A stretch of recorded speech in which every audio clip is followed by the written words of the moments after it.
Evening to everyone and welcome to my channel, and it's me again, ang inyong chismosong kakaldang vlogger.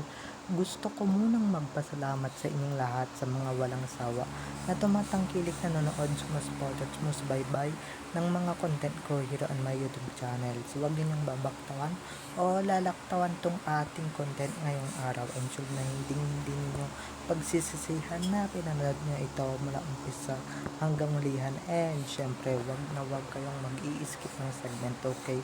Buuin at tapusin ito, at huwag ninyong kalimutan guys na i-share itong ating video for today, okay? Para mas lalong lumaganap at kumalat tong ating content for today's video, okay?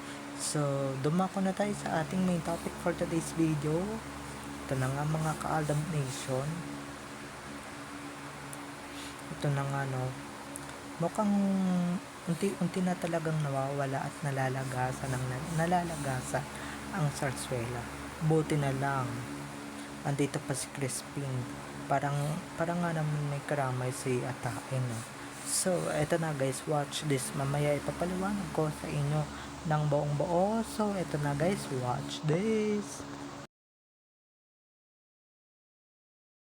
Kung nakita nyo na ngayong recaps, once again si Titi o sa mga admins, dumako na tayo sa ating main topic for today's video. Gaya nga ng sinabi ko kanina, mga ka-ADN, no? Ito na nga, like what I said earlier, or like I told here earlier, guys, I told you wala na talaga, there's no sarsuela na, wala nang sarsuela, wala nang kasi there's no wala na silang editor, eh, di ba? Wala na silang editor, so sino pa ba magtatagang mag-stay dyan? Alam naman na natin na wala rin silang pasweldo na, dahil nga naghihirap na rin talaga yung pamilya labor. Di nyo ba napapansin, parang sobra silang tahimik today? Diba, hindi gaya dati na kada kidnap, diba, nakapost sila, maski yung mga ganap ni Mengay talagang ini-edit nila at sinasama nila si Atae. Pero ngayon wala silang ma-edit, paano, diba?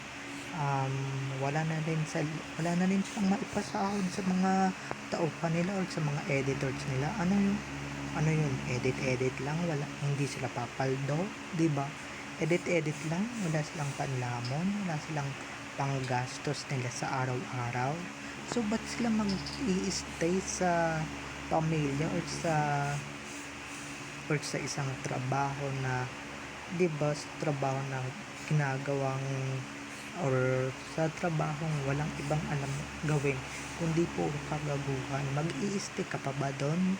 Kahit nga ako, diba, o kahit ako nasa posisyon, hindi ako mag-i-stay dyan, lalong na guys kung the price is wrong. Alam niyo naman yung mga ka-ADN, pag mali yung presyo, or baka siguro, diba, eto lang diba, may mga gumagawa siguro ng mga editing, ganyan, tapos siguro walang maibigay na sahod tong si Arjo dito sa mga tauhan niya or sa mga editors na pinagkukuha niyang kung saan mang lupalop. Kaya ayan, mga editors niya biglang naubos kasi nga wala nang maibigay si Arjo, wala nang mai-finance, diba, wala nang mai-contribute sa mga editors niya, or wala nang mai-ambag sa mga editors niya, diba? Anong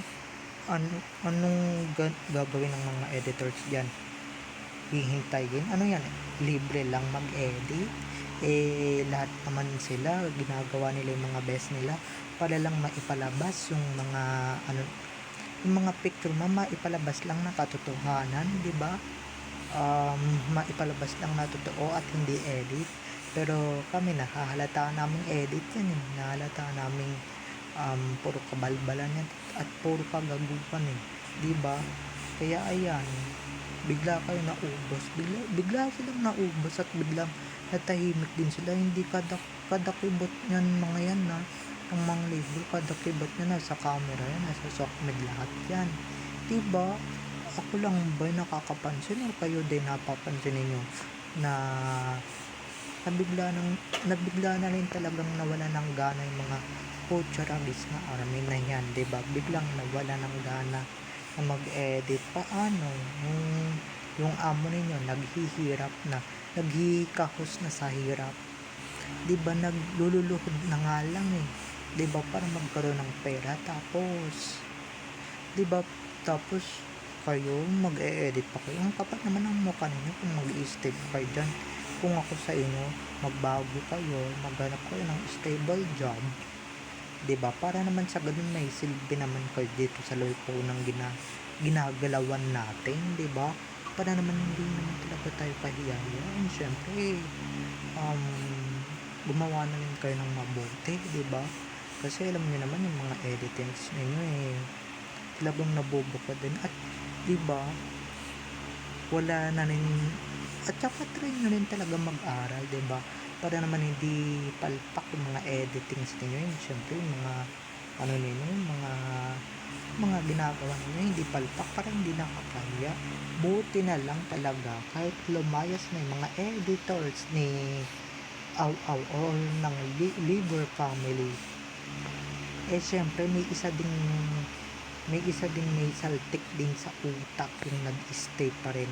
Walang iba kundi si Crispin, 'di ba? Alam niyo naman na kung sino si Crispin, hindi na natin kailangan banggitin, hindi na natin kailangan i-name drop, hindi na natin kailangan i-broadcast yung name niya, kasi nga baka lalo pa siyang sumikat, 'di ba? 'Di ba, at least siya loyal na loyal, 'di ba? Tugma kayo ng pag-iisip, tugma kayo ng kabalyuan, 'di ba? Yung kabalyuan ninyo is gumawa ng fake news, gumawa ng kabalbalan, gumawa ng katarantaduhan. So mix and match talaga kayo, 'di ba? So don't worry, Ardo, may isa ka pa naman kakampi, 'di ba?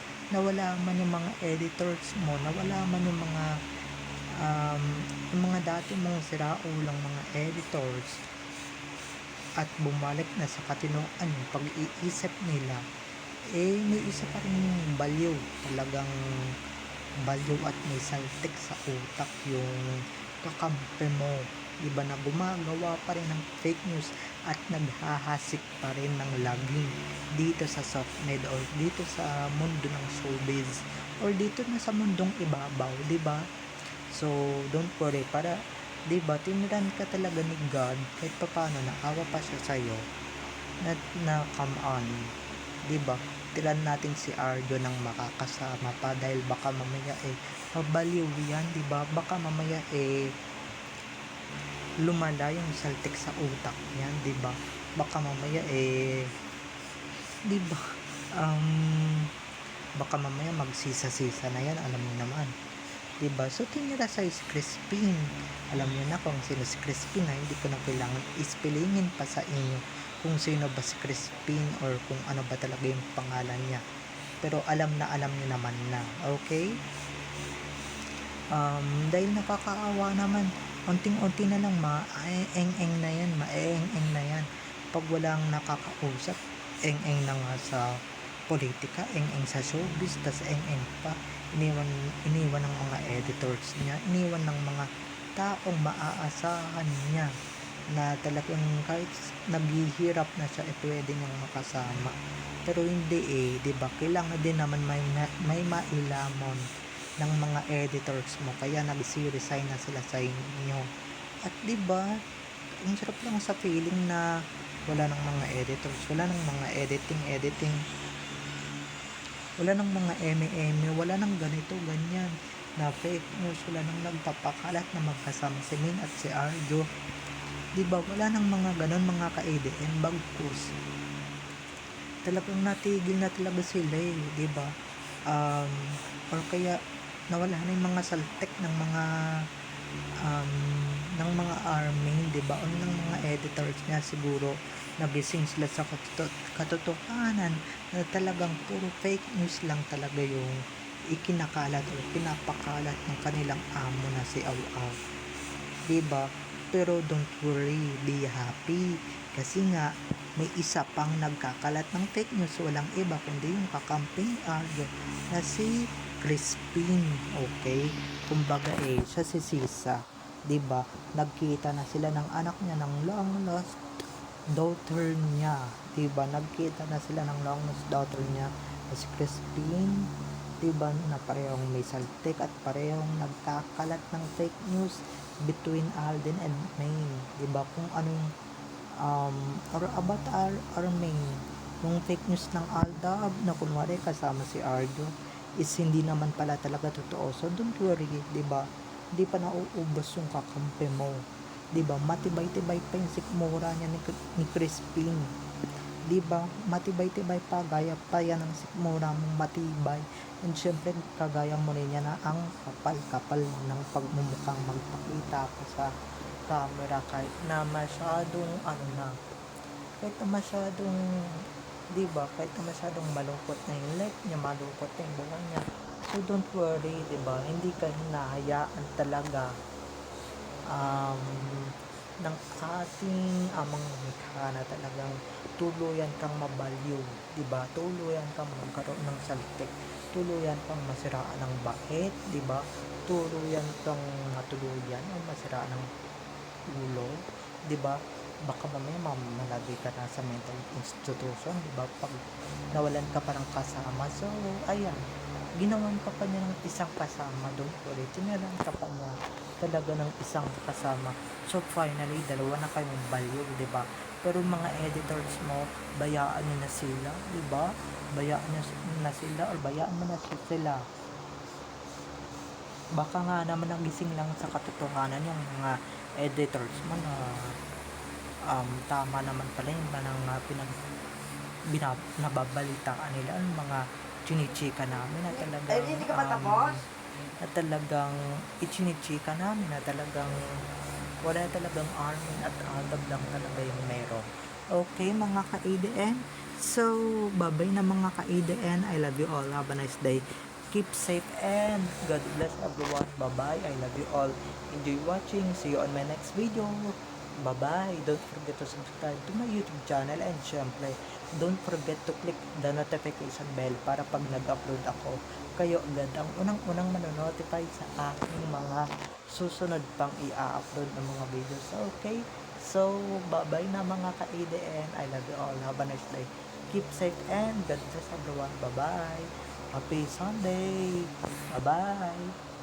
Bayaran guys, paano pa sila mag-stay? Active lang naman yung mga yan pagka may gagawin silang kabalbalan o kagaguhan, di ba? Lalong-lalo na pagka alam niyo na pagka may election, di ba? Alam niyo naman, para ganun mga editors, mga lintikan na editors na yan ng army is talagang kailangan nilang mabayaran ng tama, di ba? Kaso nga ano na yung manok nila, 'di ba? Eng na yung idol nila, 'di ba? Gaya nga ng sinabi ko kanina, natuluyan na siya, matutuluyan pa lang siya, masiraan ng bae, 'di ba? Masiraan ng ulo, mawala sa katinuan, 'di ba? At ito lang ha,